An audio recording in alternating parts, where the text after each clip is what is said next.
연일 계속해서 덥기는 덥지만 뉴스를 볼 때마다 한 번도 경험하지 못한 더위가 찾아왔다라고 이야기하니까 정말 더 덥게 느껴졌던 한 주간이 아니었나라는 생각이 들었습니다. 연일 더운 날이 이어졌지만 우리의 삶을 멈출 수는 없기에 우리는 고된 삶을 한 주간도 이어 살아오셨습니다. 그러다 보니까 하나님께서 주신 힘도 은혜도 생각하지 못하고 때로는 더위만 생각하다 한 주간을 끝내버린 것 같습니다. 그런 우리들에게 하나님은 때때로 쉼의 시간을 허락해 주십니다. 여러분, 쉰다는 것은 아무것도 하지 않는 것이 아니라 그동안 내가 왔던 길을 되돌아보며 내가 잘 오고 있었는지를 다시 한번 확인해 볼 수 있는 시간입니다. 쉼의 시간을 통해서 계속해서 내가 가야 할 방향을 제대로 가고 있는지, 또 내가 지금까지 걸어온 길을 잘 걸어왔는지를 다시 한번 생각해 보시고 하나님과 함께 항해의 길을 떠나시는 귀한 성도님들 되시기를 부탁드립니다. 저도 이번 한 주간 동안 휴가를 다녀왔습니다. 또 몸도 쉬었지만 분주했던 마음도 함께 쉬었던 시간인 것 같습니다. 아무런 계획이 없이 무엇을 할까라는 생각도 없이 또 무엇을 먹고 싶다라는 생각도 없이 지냈던 휴가 시간이었던 것 같습니다. 몸은 떠나 있는데 마음이 떠나지 못하는 거예요. 부목사로 있을 땐 저 하나 없다 해도 교회가 또 한 주간 지내는데 아무런 문제가 없어서 그냥 정말 교회 생각은 다 잊어버리고 신나게 제 생각만 하면서 지낼 수 있었지만, 이거는 몸은 떠나 있는데 마음과 생각이 떠나 있지를 못하는 거예요. 새벽마다 늘 일어나던 시간에 일어나서 에어컨이 예약해 놓은 대로 잘 돌아가고 있는지 확인하고, 또 저녁이 되거나 예배 시간이 되면 또 그때에도 잘 에어컨이 켜졌는지 꺼졌는지, 제가 매일 물을 주던 그 화분은 일주일 동안 이 더위를 견딜 수 있을까라는 염려와 걱정 가운데 또 어떻게 보면 휴가를 지냈던 것 같습니다. 늘 해야 할 일에 쫓기고 또 머릿속으로 무언가 분주했던 것을 잠시 멈출 수 있다는 것은 참으로 귀한 시간이었습니다. 2박 3일간에 이제 아이들과 함께 여행을 떠났다가 마지막 날에는 해변이 보이는 카페에, 조용한 작은 카페에 들렸습니다. 그런데 펼쳐져 있는 바다가 너무나 아름다운 거예요.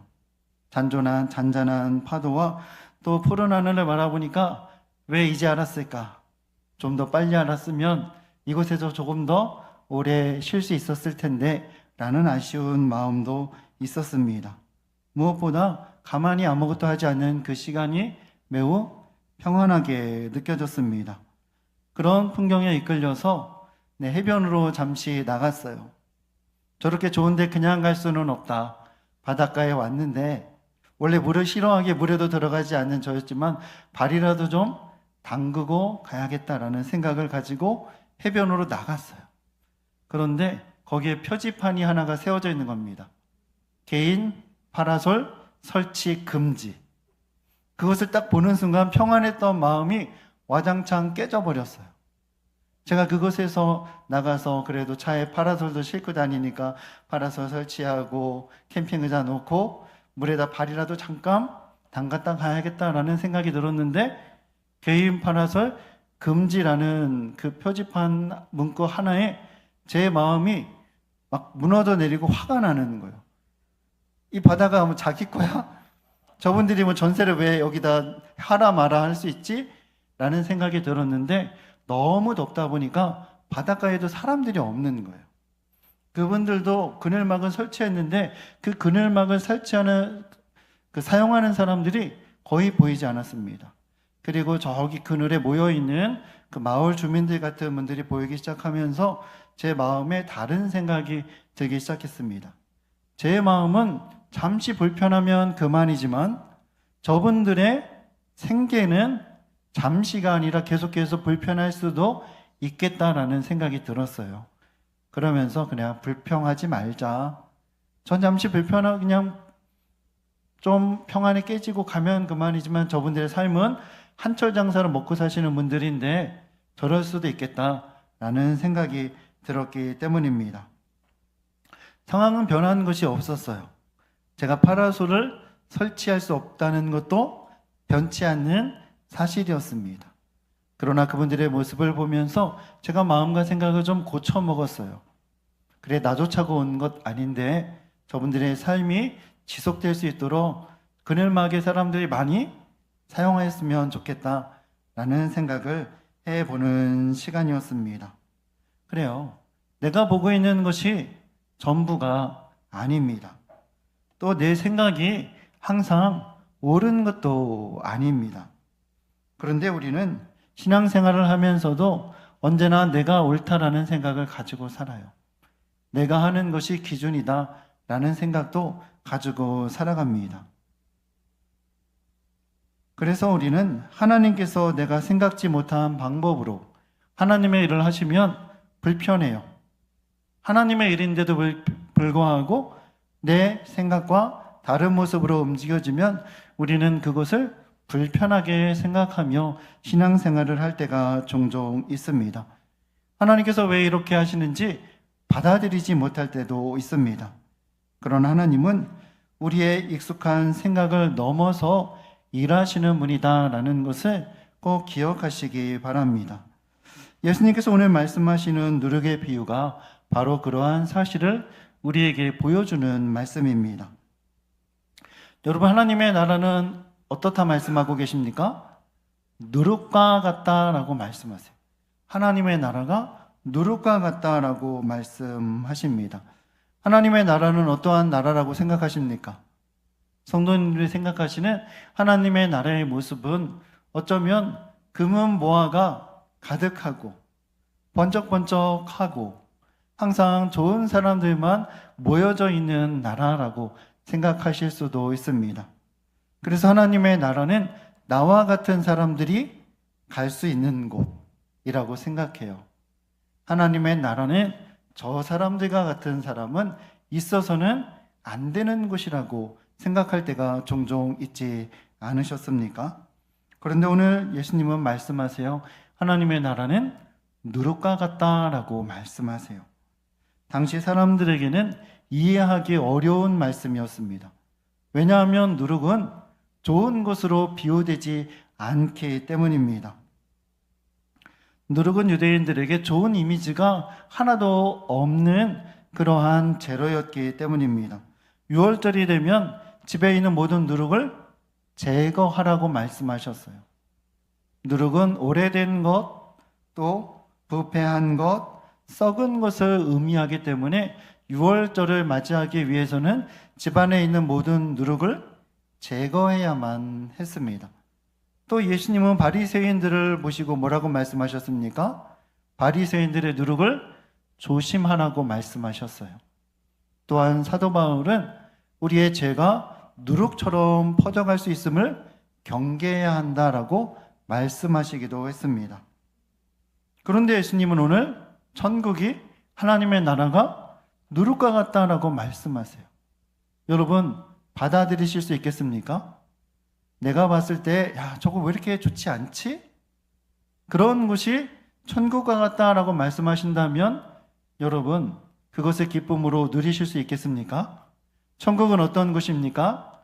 아름다운 휴양지가 펼쳐져 있는 곳. 그런데 천국이 지금 40도 내리쬐고 있지? 똑같아 라고 말한다면 우리는 무더운 여름 속에서 이게 무슨 천국이 이래? 그러면 내가 천국이 과연 좋은 것일 수 있을까? 라는 의문을 갖지 않으시겠습니까? 예수님께서 이렇게 말씀하시는 것은 우리가 가지고 있는 천국에 대한 오해를 벗겨내시기 위함이에요. 우리는 천국은 이래야만 해라는 기준을 가지고 있어요. 천국은 이런 사람들만 올 수 있는 곳이라고 그렇게 기준을 가지고 살고 있다라는 것입니다. 그래요. 우리도 천국, 하나님의 나라 하면 그려지는 이미지가 있습니다. 지금 내가 살고 있는 집보다는 좋을 것이고, 지금 내가 만나고 있는 사람보다는 좋은 사람들만 모여있는 곳이어야 하고, 또 천국은 지금 나는 몸이 매우 아픈데 아픔이라는 것은 있어서는 안 되는 곳, 바로 그러한 곳이 천국이어야 해라는 그러한 선입견을 가지고 우리는 신앙생활을 하고 있다는 것입니다. 이스라엘 사람들도 마찬가지였어요. 하나님의 나라는 강하고 힘 있는 곳이고 능력 있는 왕이 다스리는 곳이고, 하나님의 나라가 오면 이스라엘이 해방되고 회복될 수 있을 것이다 라는 기대를 가지고 있었어요. 그런데 그런 기대를 가지고 있는 사람들에게 예수님은 하나님의 나라는 누룩과 같다라고 말씀하신다면, 여러분 그들의 마음의 실망이 얼마나 크게 다가왔을지 우리는 생각해 볼 수가 있습니다. 그러나 누룩은 눈에 잘 띄지도 않고 또 화려하지도 않지만 조용히 스며들어서 많은 것을 결화시키는 것이 바로 누룩의 속성입니다. 우리가 하나님의 나라를 보지 못하는 것은 무엇 때문일까요? 하나님의 나라가 없기 때문입니까? 그렇지 않다라는 거예요. 하나님의 나라를 아직도 보지 못하기 때문이다라고 말씀하고 있습니다. 우리의 눈이 익숙한 것에 가려져 있기 때문이다라고 말씀하고 있습니다. 원하는 대로만 보려고 하기 때문에 있는 것을 제대로 보지 못한다라고 말씀하고 계십니다. 하나님의 나라가 있어요. 그런데 내가 원하는 모습이 아니에요. 그러면 그것은 어디예요? 하나님은 이곳이 하나님의 나라야 라고 말씀하시는데 내 눈에는 그곳이 지옥처럼 보인다라는 거예요. 괴로운 장소로밖에 보이지 않는다라는 것을 말씀하고 계십니다. 하나님은 오늘도 우리가 예상하지 못한 자리에서 평범한 하루 속에서 하나님의 나라를 시작하고 계시다라는 것을 꼭 기억하시기 바랍니다. 예수님은 하나님의 나라를 설명하면서 하나님의 나라는 이처럼 특별한 것이야, 하나님의 나라는 이처럼 특별한 사람들만이 올 수 있는 곳이야 라고 말씀하시지 않습니다. 예수님은 하나님의 나라, 천국을 말씀하시며 우리를 데려가시는 곳이 어디입니까? 한 여인이 일하고 있는 부엌이에요. 부뚜막 앞으로 예수님은 우리를 이끌어가고 계십니다. 그리고 그곳에서 일어나는 일이 어떠한 일입니까? 하나님의 나라라면 정말로 놀라운 일이 있어야 되는데 하나님의 나라가 그곳에 있는데 그곳에서 하고 있는 것은 아주 평범한 일이에요. 한 여인이 가루 서말 속에 누룩을 넣어서 반죽하는 장면을 보여주고 계십니다. 그동안 사람들은 하나님의 나라 하면 성전이나 거룩한 사람들이나 율법을 매우 잘 지키는 사람들, 또 그러한 사람들 속에 하나님의 나라가 있고 하나님도 함께 하신다라고 생각하고 있었습니다. 그런데 예수님은 하나님의 나라가 한 여인의 손끝 속에 담겨져 있다라고 말씀하고 있습니다. 이것은 당시 사람들의 생각을 뒤집는 말씀이에요. 아니, 당시 사람들의 생각이 아니라 우리의 생각도 뒤집는 말씀입니다. 왜 하나님의 나라를 말씀하시며 부엌에서 일하고 있는 평범한 한 여인을 바라보라고 말씀하실까요? 그것은 하나님의 나라는 특별한 사람들을 위해 준비된 특별한 나라가 아니기 때문이에요. 여러분, 하나님의 나라는 우리 모두에게 열려져 있습니다. 그런데 우리를 한번 생각해 보세요. 특별하십니까? 남들보다 더 선하세요? 지금 전혀 하나님 앞에 부끄러움 없는 모습으로 살아가고 있습니까? 그렇지 않아요. 우리는 정말 특별하지 않아요. 우리는 정말 거룩하지도 않아요. 우리는 정말 하나님의 말씀을 따라 살고 있지도 않습니다. 그런데 그런 우리를 위해 하나님의 나라가 준비되어져 있다라고 말씀하세요. 그죠? 우리 하나님의 나라는 특별한 곳이고 특별한 사람들만이 받아들여지는 곳이다라고 생각을 해요. 그래서 나는 들어가도 너는 못 들어가. 너와 같은 일을 하거나 생각을 하거나 누군가를 미워하고 용서하지 못하는 사람이 천국에 있다면 그것은 천국일 수 없어 라고 우리는 편견을 가지고 바라보고 있다라는 거예요. 하나님은 이와 같아야 돼. 하나님의 나라는 이런 사람만 오는 것이야. 그런데 예수님은 말씀하세요. 하나님의 나라는 특별한 것도 아니고 특별한 사람들만 있는 것도 아니다라고 말씀하고 있습니다. 하나님의 나라는 평범한 일상 속에 숨겨져 있다 말씀하세요. 하나님의 나라는 우리가 생각하는 것보다 훨씬 가까운 곳에 이미 이루어져 있다라고 말씀하고 계십니다. 아니, 저런 곳에 하나님의 나라가 있다고? 라고 생각할 수 없는 그런 곳에 하나님의 나라가 있습니다. 우리는 큰 일을 해야 크게 쓰임받고 많은 일을 해야 가치 있는 사람이다라고 생각하지만 예수님은 하나님의 나라는 작은 누룩과 같다라고 말씀하고 계십니다. 그리고 오늘 비유의 말씀 중 예수님은 어떤 여자가 그것을 가져다가 가루 서말 속에 넣었다라고 말씀하세요. 남성분들이나 젊은 저와 같은 사람들은 가루 서말이 얼마나 되는 양인지 잘 몰라요. 가루 서말 속에 누룩을 넣었다? 그러면 이건 몇 명이나 먹을 수 있을까라고 궁금해서 제가 한번 검색을 해봤어요. 그랬더니 약 100명 이상의 사람들이 먹을 수 있는 분량의 지금 음식을 여인이 마련하고 있는 거예요. 그러면 이 음식은 한 가족이 먹기에는 좀 많은 양이지 않을까라는 생각이 들었습니다. 그러면 지금 여인이 준비하고 있는 음식은 어떤 음식일까? 우리가 매일 먹는 음식이긴 하겠지만 매일 먹을 수 없는 많은 사람과 함께 먹는 잔치의 음식을 준비하고 있구나라는 것을 알 수가 있습니다. 그래서 성경을 보면 하나님의 나라를 설명하시며 예수님은 항상 우리를 식탁의 자리로 초대하십니다. 그리고 예수님은 누구와도 식사를 하시는 분이셨어요. 함께 먹는다는 것이 무엇이에요? 너도 이 자리에 초대받은 사람이다 라는 의미를 가지고 있어요.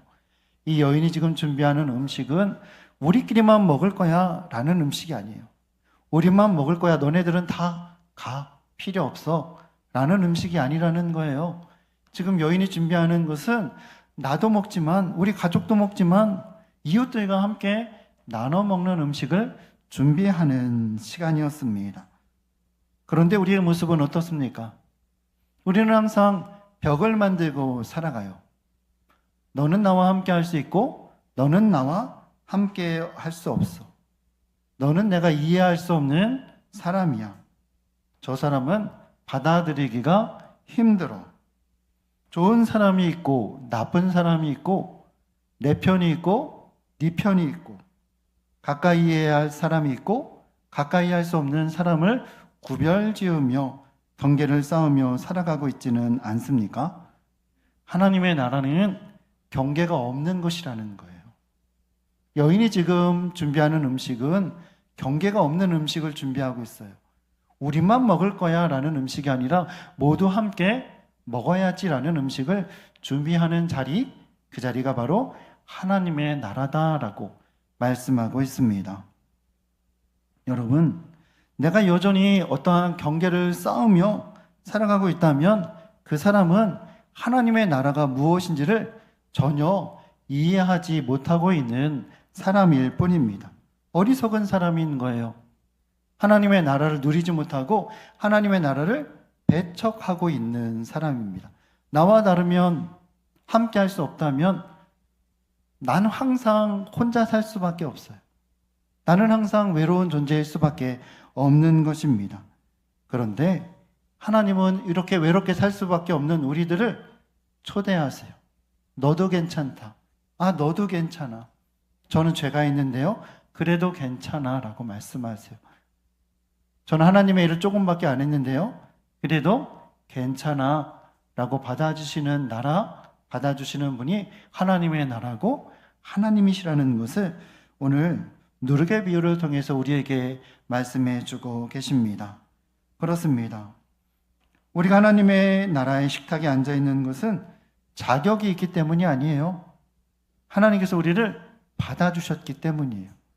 우리는 자격 있는 사람이 아니라 받아들여진 사람이라는 것을 꼭 기억하셔야 돼요. 하나님이 우리를 받아들여 주셨듯이 우리도 누군가를 받아들여 줄 때 하나님의 나라는 확장하고 커지는 거예요. 그런데 그러한 모습이 사라지면 하나님의 나라는 축소되고 쪼그라드는 거예요.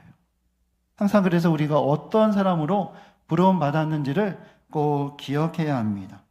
하나님의 나라는 또한 거창한 곳에서 발견되는 것이 아니에요. 하나님의 나라는 우리의 일상 가운데 있다라고 말씀하세요. 하나님의 나라는 우리의 부엌 속에도 있을 수 있다라고 말씀하세요.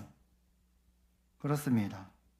우리가 누룩의 비유를 통해서 알 수 있는 것처럼 너무 더운데요? 하나님의 나라는 시원한 곳에 있을 것 같은데요? 라고 생각할 수도 있겠지만 하나님의 나라는 피서지에만 있는 것이 아니라 뜨거운, 제가 친한 목사님이 거기 어때요? 라고 물어봤더니 여기는 불지옥이에요. 불지옥입니다라고 알려줬어요. 그래서 여기도 덥기는 마찬가지입니다. 제가 이야기했어요. 그래요. 우리가 불지옥이라고 표현하는 그 무더운 삶의 자리에도 하나님의 나라가 있다라는 거예요. 근데 우리가 못 보고 있다라는 것을 말씀해 주고 있습니다. 그리고 오늘 누룩의 비유에서 중요한 또 한 가지 사실은 그 하나님의 나라를 누구를 통해 말씀하시냐면 여인을 통해 말씀하신다는 겁니다. 그 여인은 무언가를 섞어 놓았습니다. 근데 섞다라는